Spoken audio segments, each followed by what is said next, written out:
It provides a cultural opportunity for students as well as the community to explore the rich heritage of St. Bernard and the New Orleans area.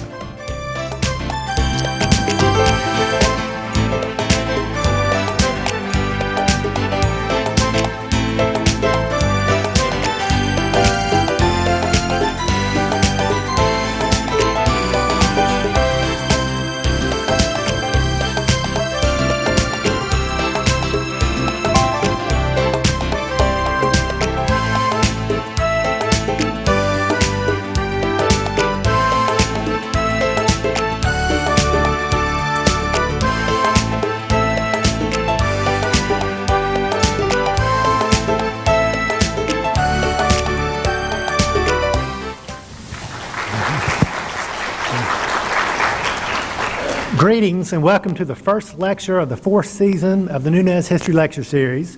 It's nice to see a lot of familiar faces and to get back into the swing of things after a boring lecture-free summer. And just in case you're worried, before the season began, we organized and came to an agreement that there'd be no hurricanes within 3 days of any lecture. So you're safe for all the rest of them. We try to take care of everything here. We've had many changes over the summer. We've been hard at work, and so I wanted to outline just a few of the major ones. One of our missions is to preserve our local heritage, and so we're going to have each of the lectures professionally taped and made into DVDs and VHS tapes. We're going to distribute those to all the local libraries and schools, and I'll have some as well in case anybody misses a lecture. And we're in negotiations with Blockbuster to go national, and I'll let you know how that goes. So maybe we'll be able to have even a better reception if we can sell the rights or whatever. Also, another mission of the lecture series is to reach out to the entire community. And the time of the lectures is sometimes a little inconvenient for high school students. So we've arranged in conjunction with the St. Bernard Parish School Board to have three special daytime lectures.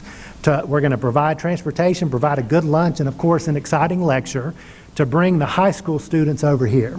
And we will, in addition to, of course, spreading the word about the History Lecture Series, we hope to form a few future historians in the process. So we'll see how that goes. Mr. Chris Fatzer, who's a local historian and expert on Old Arabi, will now give what I think is a fascinating lecture on the history of Old Arabi. Let's give him a hand.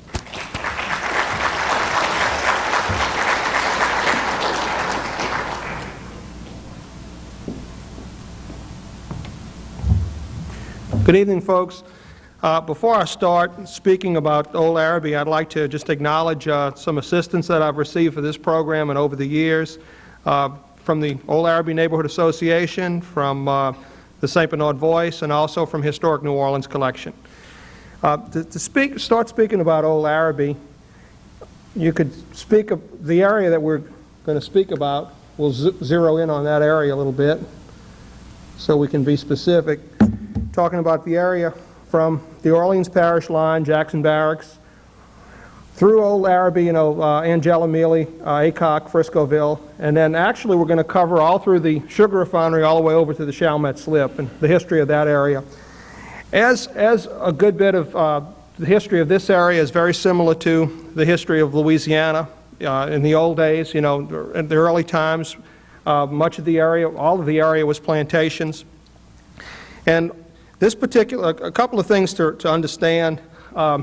This would have been called with the Mississippi River going downstream toward the Gulf, this area would have been called in the old days with plantations, it would have been called the left descending bank, the east bank of the river.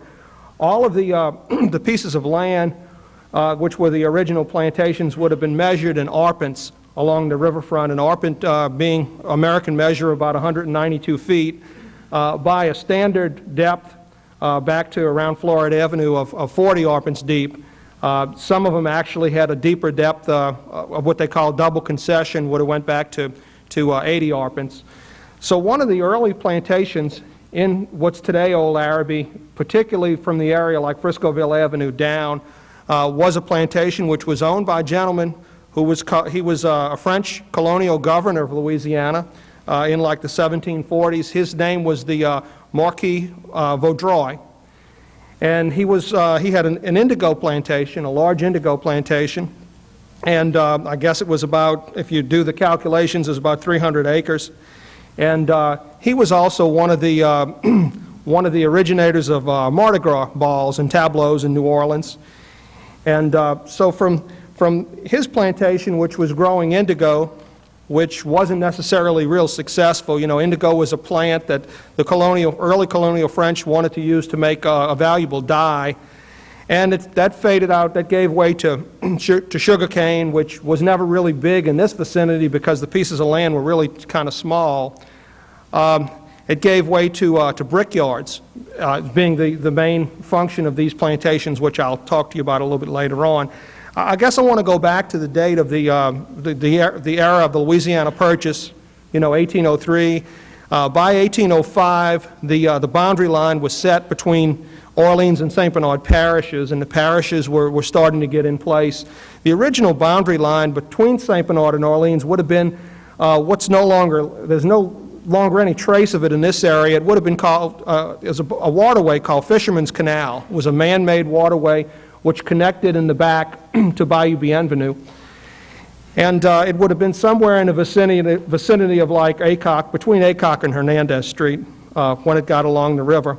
And so that means that, as you can imagine, most of what's today Old Arabi, a good bit of it was originally Orleans Parish, and there was a reason I'll get to later why it was moved. But I guess the beginning of the plantation era that I'd like to start in would have been like in the 1820s. In the 1820s, we had an individual named Dr. William Flood. Dr. William Flood was an older, well-known physician who had participated in the Battle of New Orleans. His plantation pretty much stretched from what's today Flood Street in the 9th Ward all the way down to like the middle of Mealy Avenue. And he died in the 1820s. When he died, his plantation was subdivided into 18 lots, or 18 smaller plantations. And we'll talk about some of those that Old Arabi developed from. This is an aerial shot of Jackson Barracks from the 1930s. I'm just going to use it as an example, this being the Delry Street side over here. And then this showing some of the area which is now Old Arabi, this being the Angela Street here and the Angela Street side. This plantation, at least the eastern half of Jackson Barracks, was lot 16 of Dr. Flood's plantations. The eastern half, it belonged to a guy named Pierre Carteret, and he bought it like in the 1830s. He didn't own it very long. He held on to it for a couple years, and then the U.S. government bought from him this area all the way back 40 arpents to establish a military post here. And the main reason they put the military post here was to protect New Orleans from a slave revolt, because that was a very big danger at that time. He had an interesting wife that we'll talk about later. He was married a woman named Eugenie Treme. If y'all have heard of Faubourg Treme, which was around where the Municipal Auditorium is now in New Orleans, the person whose plantation that was, who developed that subdivision, Faubourg Treme, was Claude Treme. And St. Claude Avenue is actually named after Claude Treme. Well, this person, Eugenie Treme, was a very close relative of Claude's. And she was sort of like, I guess what we'd call today, a black widow type of an entity, because she actually married and outlived three neighbors who just happened to own three adjoining tracts of land, one of which was her brother-in-law, which I'll tell you about in a little while. So anyway, she was originally married to Pierre Carteret, who owned this tract, who sold to Jackson Barracks. The next tract going down, which would have been the tract which goes between what's today the Eastern Barracks wall and the middle of Angela, would have originally belonged to a person who bought it from this tract right here, who bought it from Dr. Flood's family. And that person's name was David Urquhart, like Urquhart Street in New Orleans. And in about 1833, David Urquhart built this shows how the tracts went together, U.S. Barracks and d'Aberval, which is a later name for the Urquhart tract, and then Lesseps, which is the tract between Mealy and Angela. This is an early act of sale, involving the property between Mealy and Angela and this lady, Eugenie Lesseps. But let's look at the house. This is the house which in later years was called the Miro House, well, the Momus House and the Miro House, or Chateau des Fleurs. This house was in what's today the 200 block of Angela. It was in between the middle of Angela and Jackson Barracks, that piece of land, and it was built in the 1830s by David Urquhart. He owned it for a little while, not very long. He had a daughter who was a famous actress, I think, on Broadway named Cora Urquhart. He eventually sold it to a guy named Alexander Lesseps. And Alexander Lesseps had some famous relatives. His first cousin was the Count de Lesseps, who built the Suez Canal in Egypt. And he was married first to Eugenie's sister, Treme, whose name was Manette, with an M, Treme. And he and Manette Treme had two daughters, one of which being Angela, whose the street is named after, Angela, who later married Emile d'Aberval, and a lady named Hercule with an H, Saulette. And what had happened was when their mother died, when Manette died, he married Manette's sister, who was a widow at that time, Eugenie, who had previously been married to the guy next door. The house lasted through, I guess in the 1870s, we can go back to a previous slide and I'll show you. This is from like 1878 when the family eventually started subdividing this area. Angela, and this would have been like the center line of Angela, this would have been like the center line of Mealy, which were the borderlines between these two pieces of land. What we have is Angela and her sister selling off lots in this area in the 1870s, and the very first square block off the river, right up in this area where the house was, would have been sold to Joseph Momus. Joseph Momus being, originally a local, very successful butcher, then later a banker, the founder of St. Bernard Bank and Trust. And they owned the house for a long time. He had two daughters, one named Anita Miro, who was the wife of Dr. L.A. Miro, our sheriff, and one named Bertha Clavery. And they lived in the house, and they probably gave the house the name Chateau des Fleurs. And this is some later pictures of the house when they lived in it, and Angela Avenue when they started to develop it with a long white picket fence along there. Still today in the 200 block of Angela, there's some individual's driveway where their side gate was. They have in the old ceramic New Orleans tile, like you'll see on the street corners, the name the name Momus. And the house eventually burned in, the house eventually burned in 1939. This is another picture, early picture of Angela Street. The house burned in 1939. Then they had a hurricane in 1947, which destroyed what was left of it, and then Anita Miro and Bertha Clavery took the square and divided it into 10 smaller lots where 10 houses were built. And so that is pretty much the story on that piece of property. Directly across the street, remember, this is Eugenie's full name here. Her name was Eugenie Treme Carteret Saint Marie Quarron, which is a last name, Lesseps. And her second husband was Francois Saint Marie Quarron. And this house originally stood across the street. This was the plantation house and what was Dr. Flood's original Tract 18, which went from the present middle day of line of Angela Street to the middle line of present-day Mealy Street. She lived in this house. After her third husband, Angela's father, Alexander Lesseps, passed away, she later subdivided this house into, which is what we can see in this map back here, and also in the 1870s, into squares. These are all streets. This is the North Peters, this is Jumonville, which became Pontalba. This is Delaron, which became Bienvenue, this is Delaron, which became Douglas, and then this is, I think, is Charters.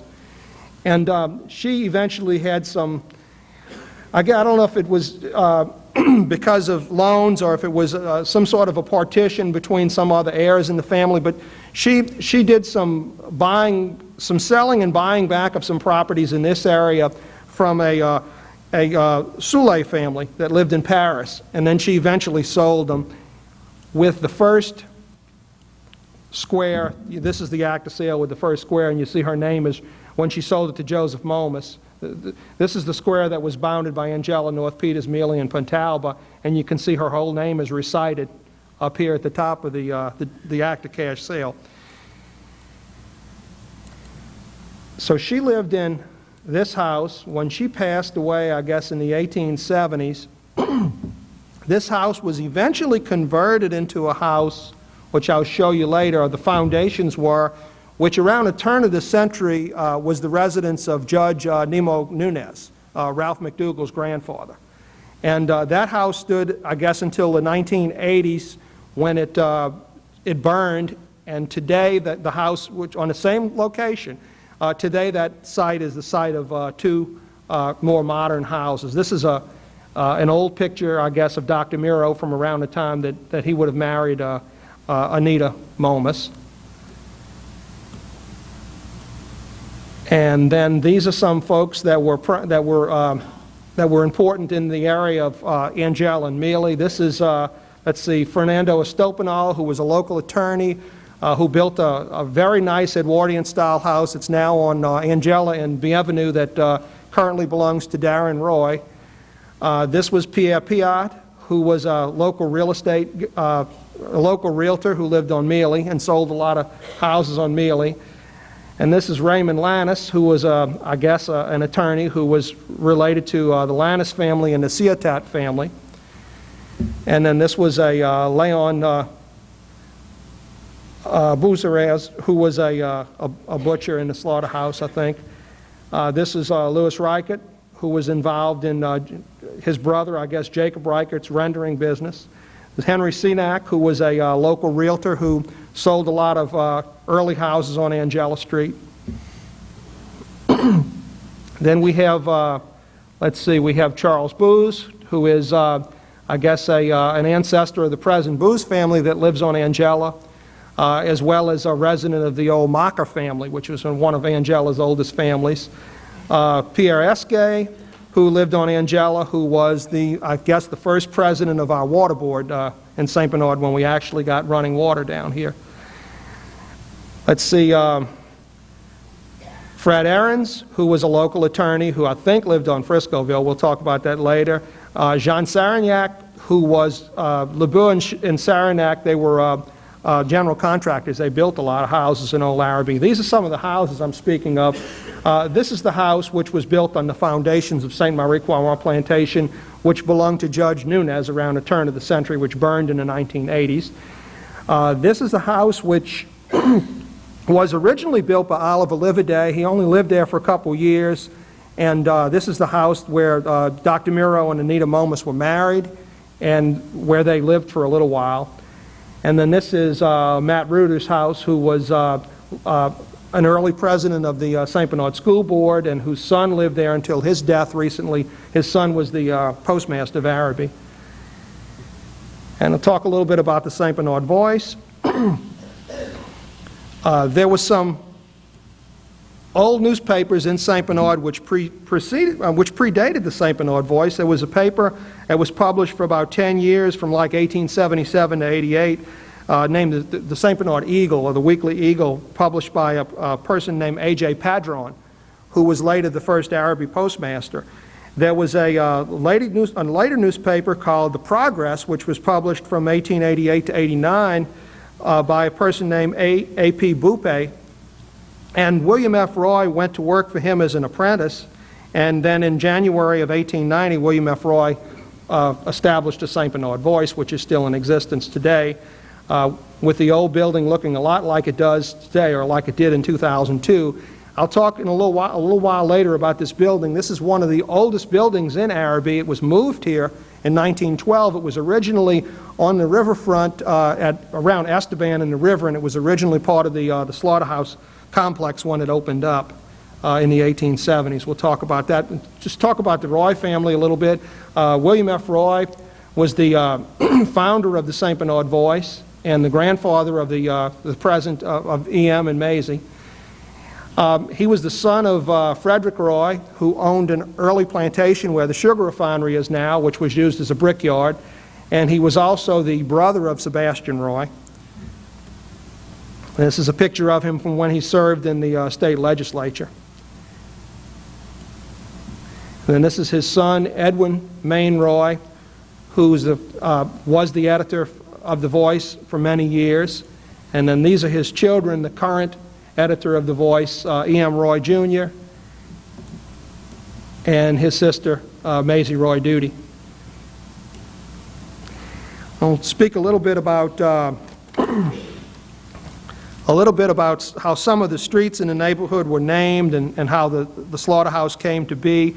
A lot of the streets, Mealy, the other streets going downriver, Mealy, Esteban, Aycock, Hernandez, were named after people connected with the slaughterhouse. William Mealy was a commission merchant. The commission merchants dealt in livestock futures and all the cattle that were going through the slaughterhouse, and that's pretty much what he was. He didn't actually live in the neighborhood. A lot of these people lived in uptown New Orleans on St. Charles Avenue, but they named the street, the street after him. This is an early view of Mealy Street. This is like the corner of Mealy and Mealy and Charters, where the Reichert House was built later on. These are some old houses. I think this house is still there. So this would have been like the 500 block of Mealy on the uptown side from around 1900, with a canal and some sort of a tramway being in the middle of Mealy, like a narrow gauge railroad for hauling products from the slaughterhouse back to the rendering plant, which was in the rear. This is an early plantation which predated the site of the slaughterhouse in Friscoville. It belonged to a guy named Lucian Hilligsburg. It was used as a brickyard. A lot of the early plantations were used as brickyards. The bricks that were made there were used in a lot of local landmarks. They were used quite extensively in the French Quarter. They were also used to build St. Maurice Church. I think 7 brickyards, the legend is, donated the bricks to build St. Maurice Church. They were also used to build the old Holy Angels Academy on North Rampart Street, with some of those bricks actually being used as paid as tuition during the Civil War, when money was pretty much worthless. One of the early industries in the neighborhood, though, was the stockyard.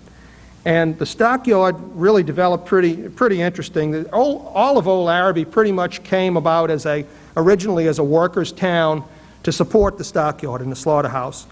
The plantation, you can see the names of some of the owners. This plantation, which goes real deep beyond Bayou Avenue, is where the stockyard was built. They owned all of this land. It would have been like from the middle of present-day Mealy through over, going down river all the way down to Hernandez Street, and then back beyond, beyond on the Gentilly side of Bayou Avenue. This plantation was owned in the mid-1800s by Jules Delry, who owned a plantation also on what's today Delry Street and was a local person. Then it was sold to Charles Cavarack, who lived in what we today call Cavarack House at the sugar refinery. And he sold it to in 1869, the Louisiana legislature granted a monopoly to an entity called the Crescent City Livestock Landing and Slaughterhouse Company. And one of the shareholders was the governor, who was a carpetbagger, Reconstruction governor. And so they gave this entity a monopoly on all cattle and livestock slaughtered in Orleans, Jefferson, and St. Bernard. And which was a tremendous monopoly. Some of the local butchers, and they originally opened at Algiers Point. Some of the butchers that did not fit into this monopoly, though, were very much opposed to this, and they formed their own co-op organization called the Livestock Dealers and Butchers Association. And they bought this property originally from Charles Cavarack. Their president was Paul Esteban. Esteban Street is named after him. And they were going to open they actually began construction, and they were going to open their stockyards and slaughterhouse there. But they were basically, then there basically ensued a lawsuit between the two stockyards. And eventually what happened was the lawsuit, after a few years, went before the U.S. Supreme Court. And it was a very famous landmark case dealing with a states' rights type issue.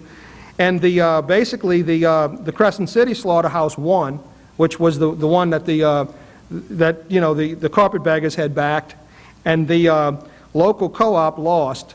And so basically the local co-op of butchers had to sell to Crescent City, and Paul Esteban became the president of Crescent City after that. And a lot of the local people, like Paul Esteban and the butchers that were involved in the early days of the slaughterhouse, were an ethnic group of people which is called Gascon, G-A-S-C-O-N. They were originally natives of the Pyrenees Mountains between France and Spain. And when they came to Louisiana, their area of expertise was raising livestock and butchering and slaughtering livestock. So they, early on, a lot of the old French families that made up Old Arabi and that worked in the slaughterhouse were of that ethnic background. Then eventually what happened was, you can see this is the area of Esteban and the river where the building, which is now the Voice, was originally located. This levee was moved back in 1912, and so a lot of this was taken in. But these are some of the old buildings of the slaughterhouse. This broken line here going all the way to the back would have been called, what some people call the Stink Canal or the Blood Canal. This is remnants of this canal which still runs along Aycock Street between Royal Street and St. Claude. And this whole area, like I had said, was part of Orleans Parish at that time, but in 1874, because of, I guess, some political maneuvering and because the city of New Orleans passed some ordinances stating that they didn't want slaughterhouses within city limits, the legislature moved the boundary line from where it was Fisherman's Canal, somewhere in this area, all the way over to what was then the eastern boundary line of Jackson Barracks, where it is today. And then down through the years, Crescent City Livestock Landing and Slaughterhouse Company, I'll show you some other pictures, eventually became Crescent City Livestock Company, Crescent City Slaughterhouse. This is an early building contract from the 1870s when they built the facility. You can see, I think, what the total of all the building contracts was here, and it's not, I can't read it from here, but it's a pretty small sum. I think it's less than $100,000.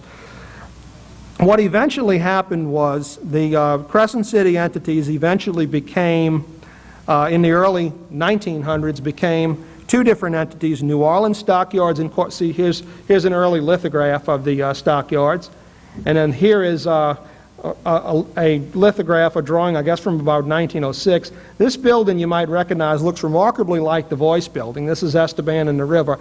This is probably the same building, which is now the St. Bernard Voice, being moved from there in 1912 when they moved the levee back. But this is the cattle chute, which went over North Peters around Aycock Street. This is Aycock Street on the side right here.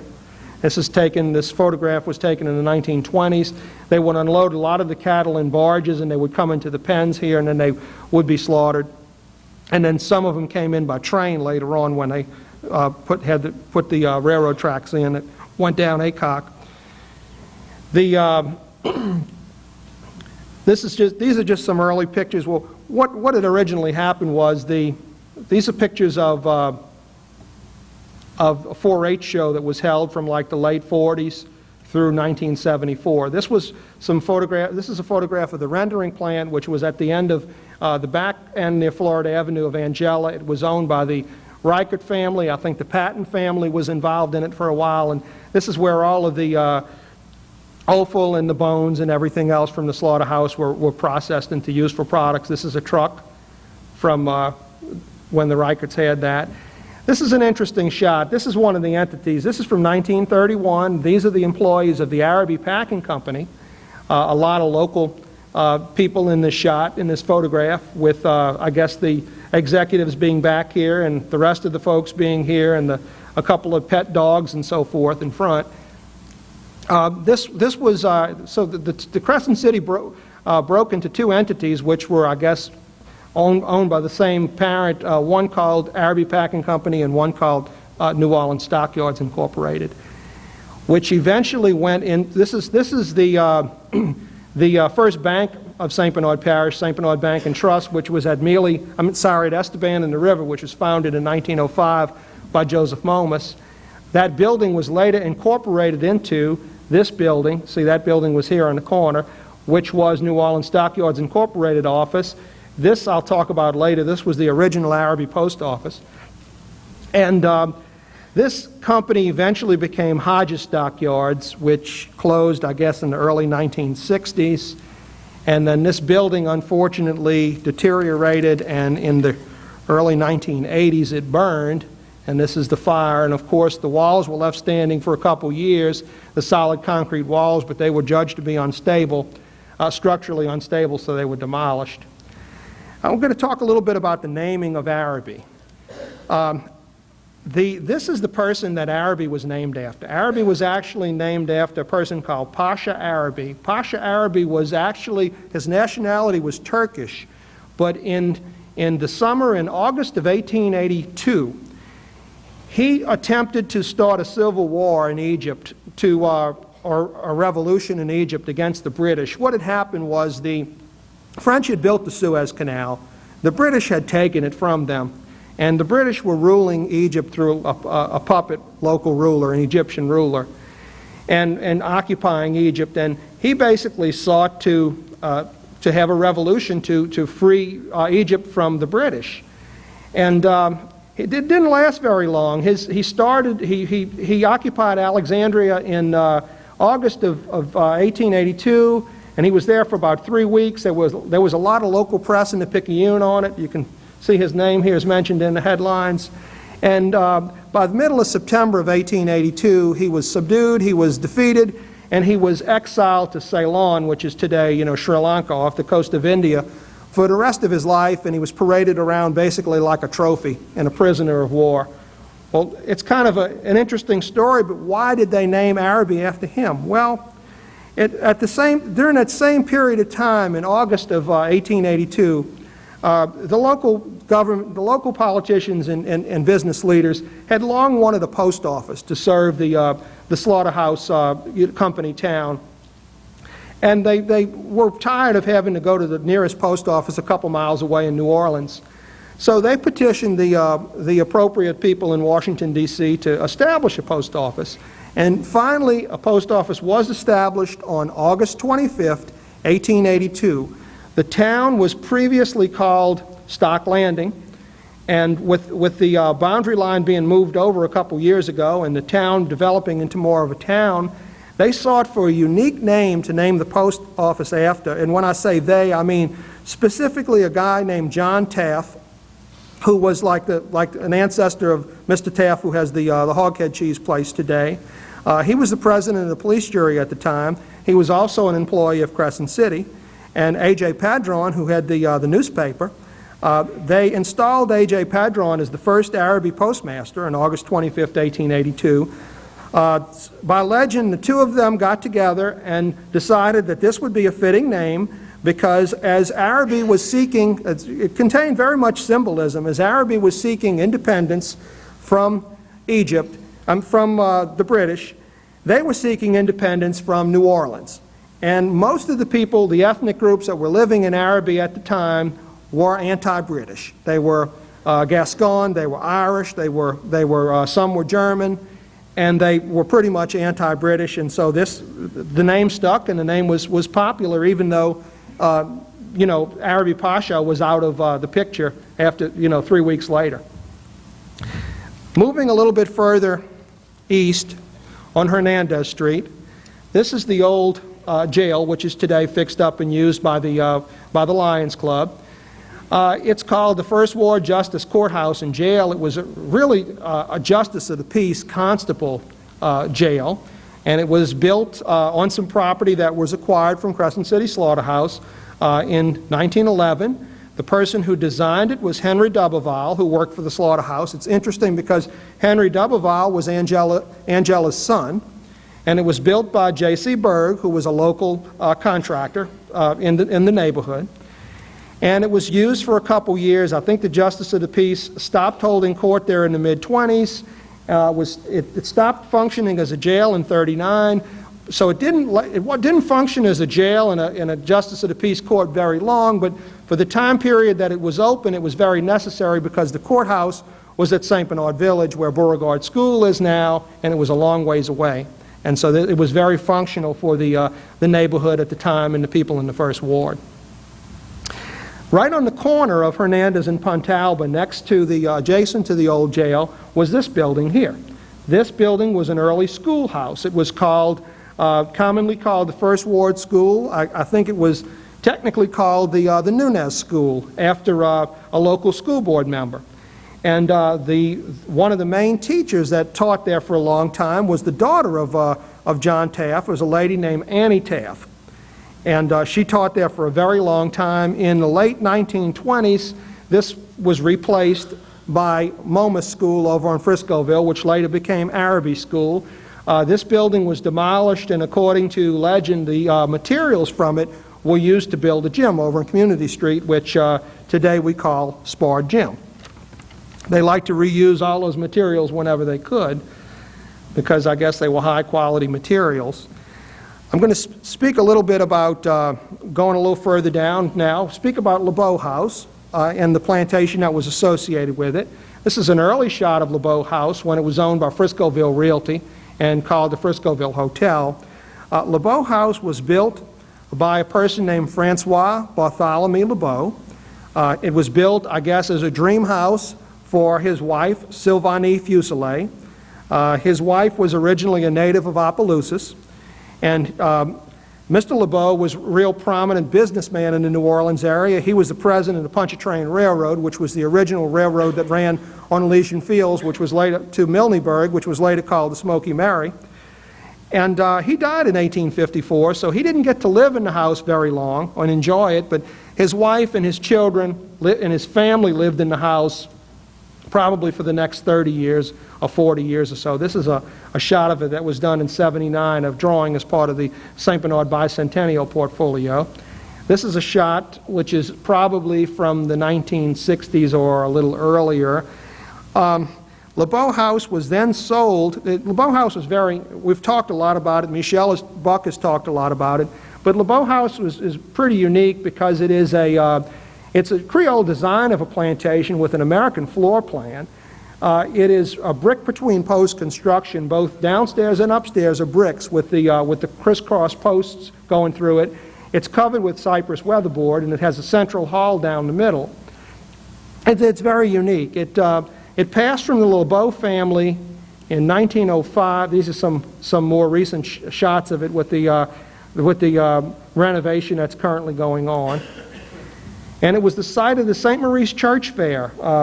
This is the program from it from 1912, where the area was originally called Friscoville Park when Friscoville Realty Company had it.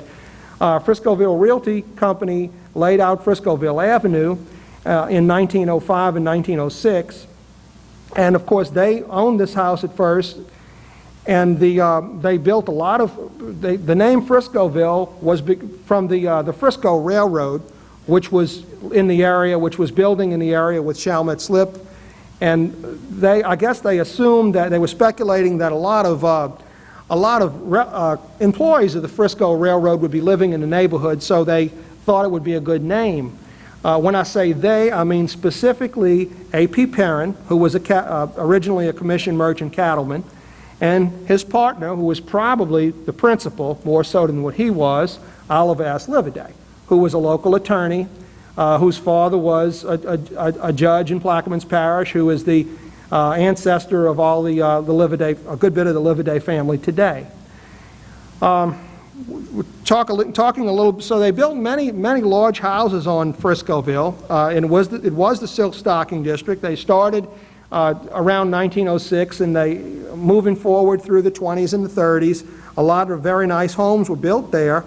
It's kind of interesting, though, because there were some homes that were built in the 400 block which came from other places. They were moved there, or they were built out of remnants of plantation houses or outbuildings that were there.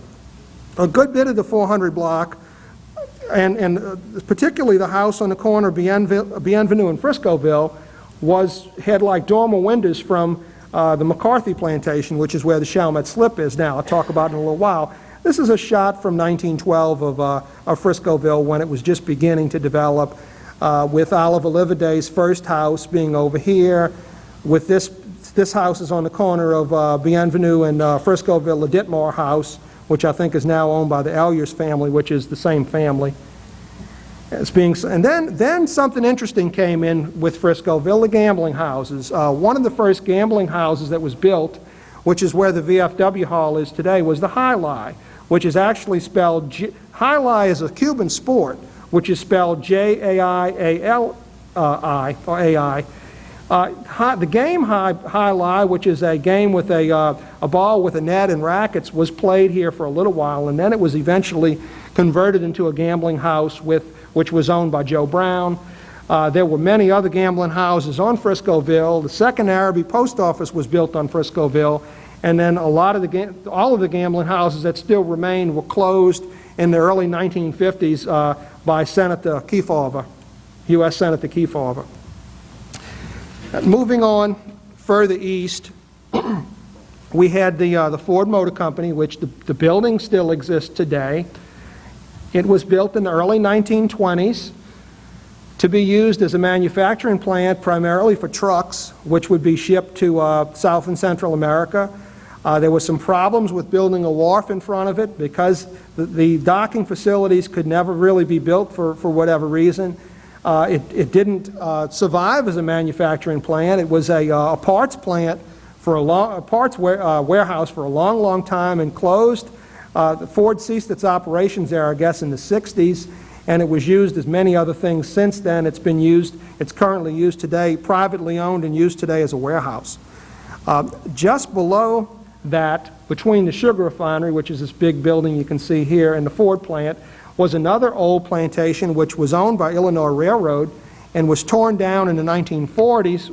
The Couvillon family had lived there as caretakers for a good while for the railroad, and the railroad allowed them to take the remnants of the house and move it over to the 400 block of Friscoville, where they rebuilt it into a very nice home which is still there today. I'll speak a little bit about some of these other plantations which evolved into the sugar refinery. Excuse me. This house was until 1983 the office of the sugar refinery. This is an old picture from about 1906. It's commonly called today Cavaroc House, C-A-V-A-R-O-C. It was originally built for a guy named Pierre Darcantel. It was to be used as a brickyard, and the architect is said to have been James Dakin. That's the person that designed the old state capitol in Baton Rouge. This is pretty much what the house looks like today. In 1983, the sugar refinery built a brick building next door to it and ceased to use this as an office. It was rumored that over the Memorial Day weekend in 1983, the house was going to be demolished, similar to what the sugar refinery had done in the 1960s to another plantation called Three Oaks. So the parish officials acted, and the legal actions were taken to prevent that, and the house is still there today, but the house is vacant, to the best of my understanding. This is the old Roy homestead. Remember, I had told you that Frederick Roy was the father of Sebastian Roy and William F. Roy with the newspaper. Well, Frederick Roy moved to the area in the 1830s. He bought this old house, which had been there since before the Battle of New Orleans. It was the home of the Deslon family, of the widow of George Deslon for a long time. It was used as a brickyard. It was called Maison Jalousie, or Jalouses, because of these blinds upstairs.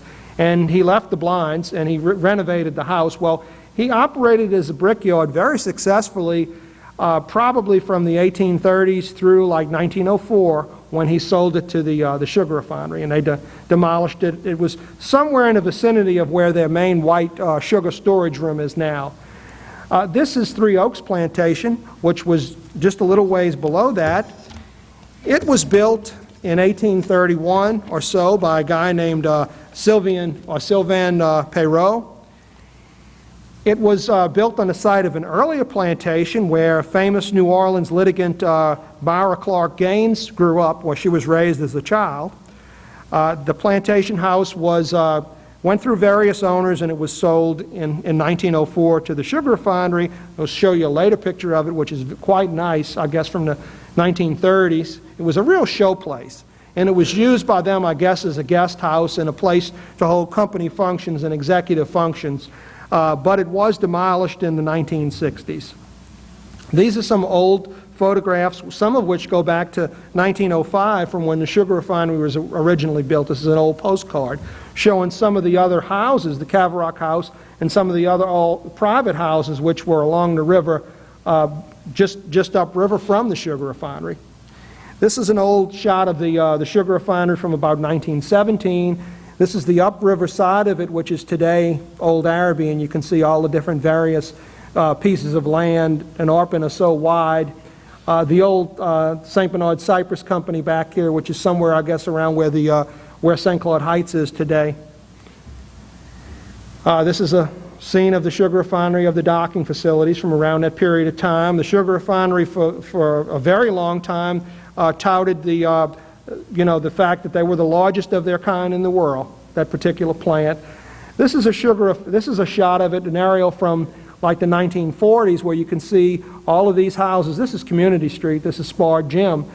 These houses all being built, a lot of them is rental property on Community Street by Mr. Desbin in the 1940s, with Center Street not yet being put in.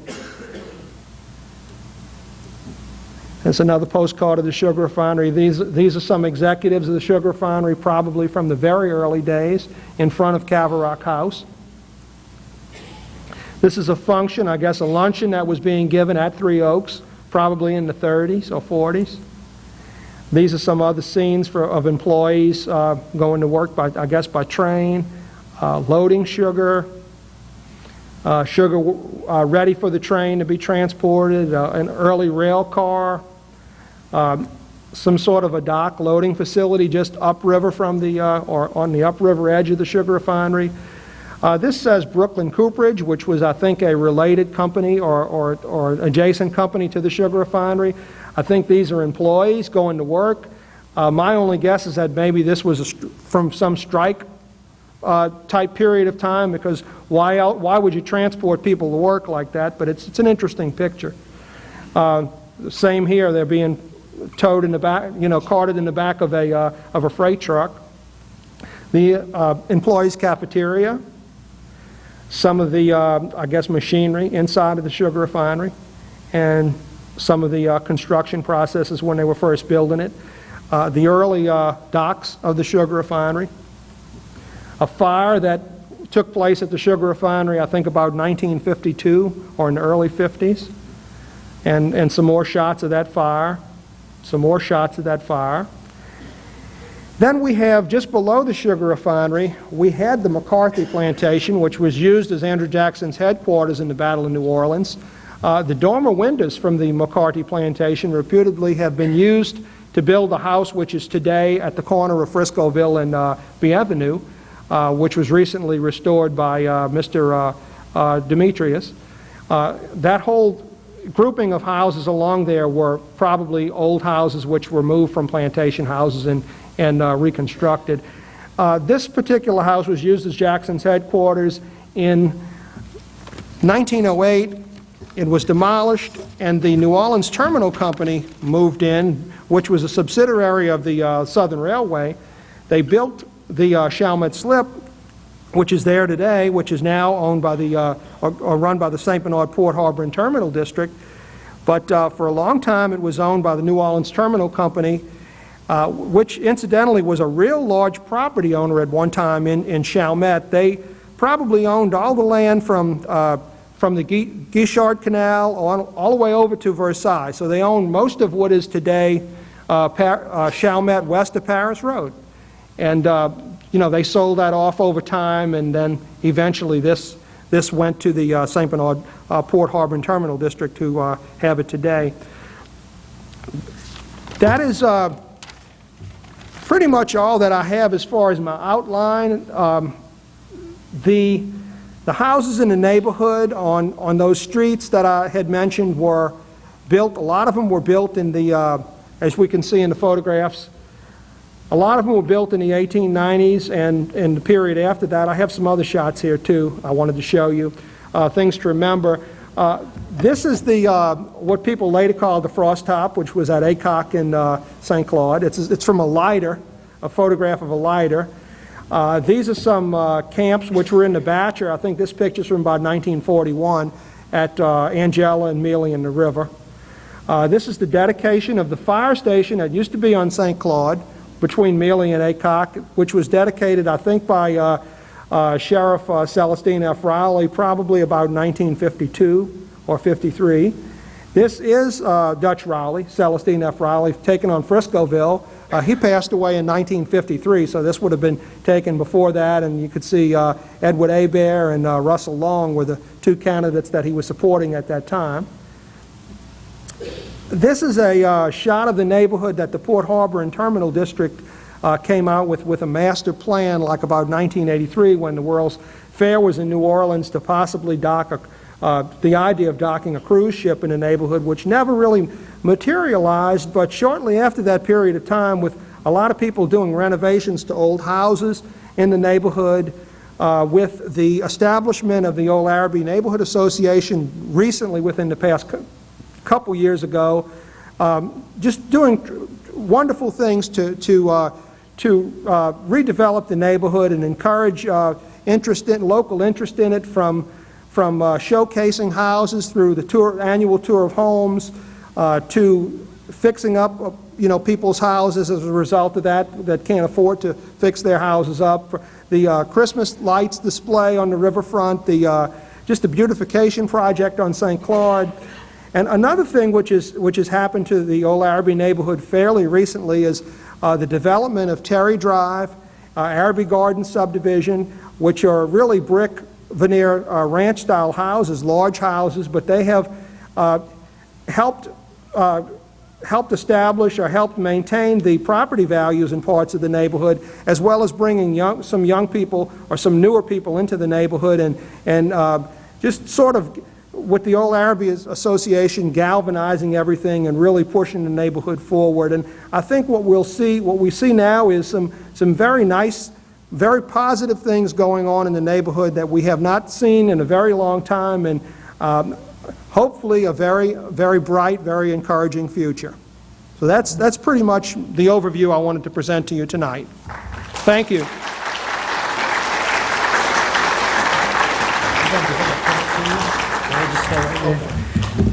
Let's give Mr. Fatzer another hand.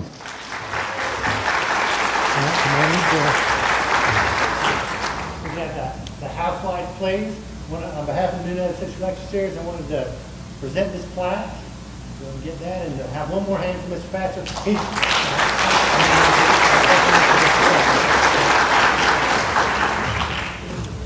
And he will be available at the question and answer period.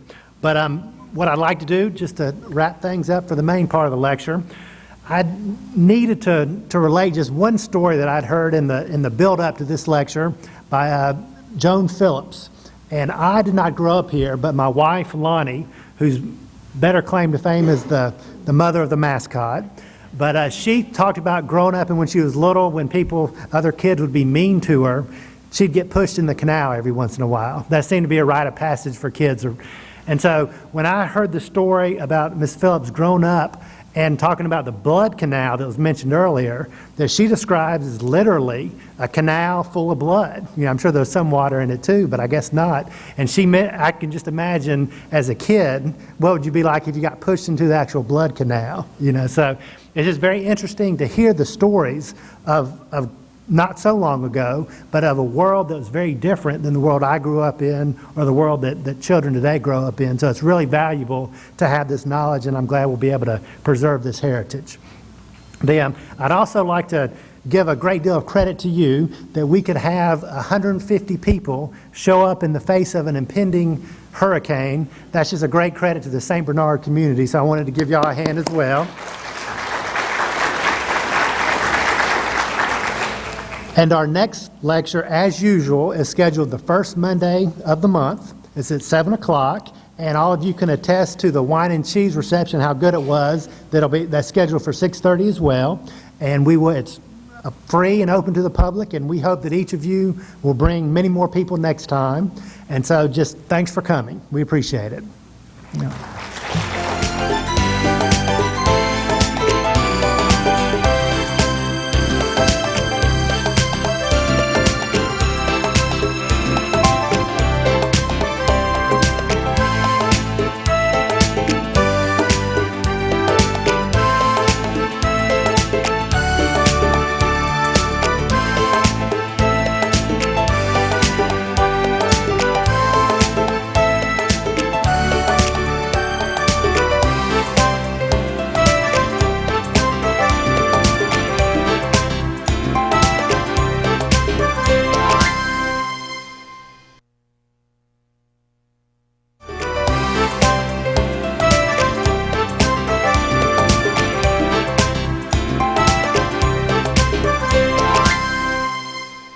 Unfortunately, Miss Buck, due to ill health, cannot be here tonight. So I'm going to do my best to give an update on the restoration process of the LeBeau Mansion. So if I say anything wrong, feel free to correct me from the audience. We'll see what happens. All right. So, and as you know, the LeBeau house has been going since February of 2003. Sal Gutierrez, who was kind of in charge of the restoration process, had worked with Robert Cangelosi, who's a historical architect, to do a restoration of the LeBeau house.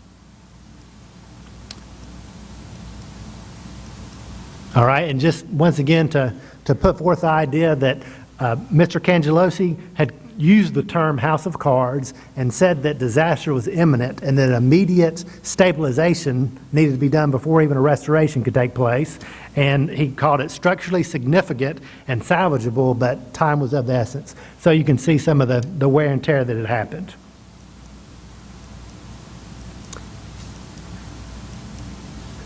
Ms. Buck and I were fortunate enough to take a tour of the house during the stabilization, which I have to tell you, it was fascinating to see all what happened. This was my favorite picture. You can imagine that a house that had been left unattended that long would have the usual things that happen, but this is one of the posts, one of the columns.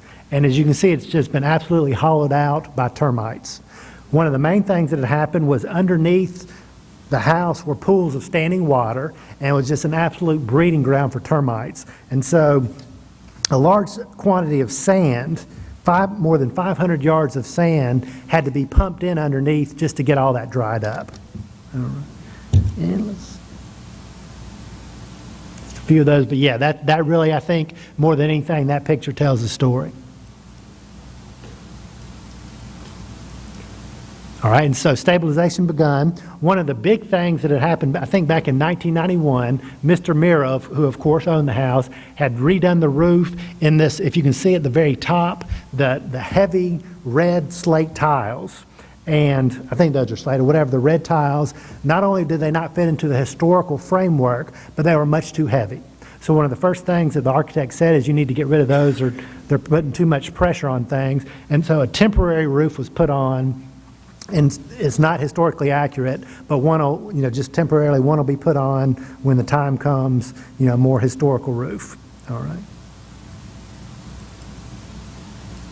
All right, and the price tag for just the stabilization, which we'll see a few more pictures, is coming in about $500,000. All right, so it's quite I can attest to looking at it, all the stuff that had to be done for it. All right, so these are just some of the things to shore up everything, to make sure nothing fell down. This is the back of the house.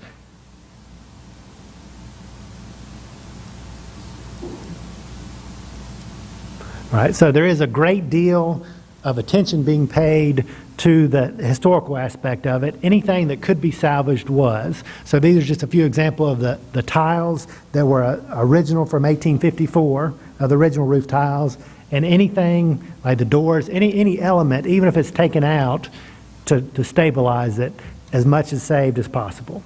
The work is being done by Buddy Turnage of B&K Contractors. This was one of the signature aspects of the house, I think, is the cupola. And apparently at one time there was a spiral staircase up there. But as you can see, that this is a picture of inside the cupola, and there's just that one ladder, one fairly steep ladder. So I went up there, and it has a very good view still. Of course, that didn't go away.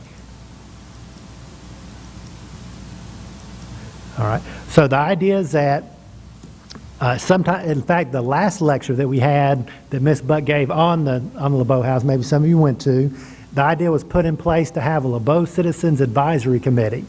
I don't know if I understand all the inner workings, but the LeBeau House is not part of the foundation, but it's part of the estate. All right, so what we hear, the update is that the LeBeau Citizens Advisory Committee will meet fairly soon, and we'll start trying to figure out potential uses of the LeBeau House. Sal Gutierrez, who's kind of leading the restoration process, has organized this committee so the community could give input on maybe what should be done if and when the resources and everything are there to renovate the LeBeau Mansion. This www.historylectureseries.com, that is, hopefully everybody can figure out that's the website for this. And so any updates on the LeBeau Mansion or the History Lecture Series, you can go there and you can get the updates there.